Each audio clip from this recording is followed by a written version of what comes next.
വയനാട് പുൽപ്പള്ളി ടൗണിലെ ടൂറിസ്റ്റ് ഹോമിന്റെ മുറ്റത്ത് നിന്നിരുന്ന 20 വർഷത്തോളം പഴക്കമുള്ള ചന്ദനമരം മോഷണം പോയി.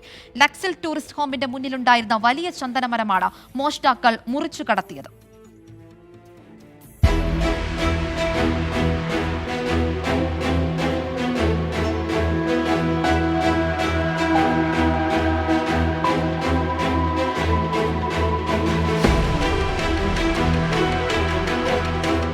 എട്ടടി ഉയരവും 2 അടി വണ്ണവുമുള്ള മരമാണ് മോഷണം പോയത്. രാത്രി 11 മണിയോടെയാണ് 2 മോഷ്ടാക്കളെത്തി മരം മുറിച്ചത്. മരം മുറിച്ചിട്ട ശേഷം സ്ഥലത്തുനിന്ന് മാറി നിന്ന മോഷ്ടാക്കൾ അല്പസമയം കഴിഞ്ഞ് തിരിച്ചെത്തി മരത്തടി കഷ്ണങ്ങൾ ചുമന്ന് കടത്തിക്കൊണ്ടു പോവുകയായിരുന്നു. ഇതിന്റെ ടൂറിസ്റ്റ് ഹോമിന് മുന്നിൽ സ്ഥാപിച്ച CCTV ക്യാമറയിൽ ഇവ പതിഞ്ഞിട്ടുണ്ട്.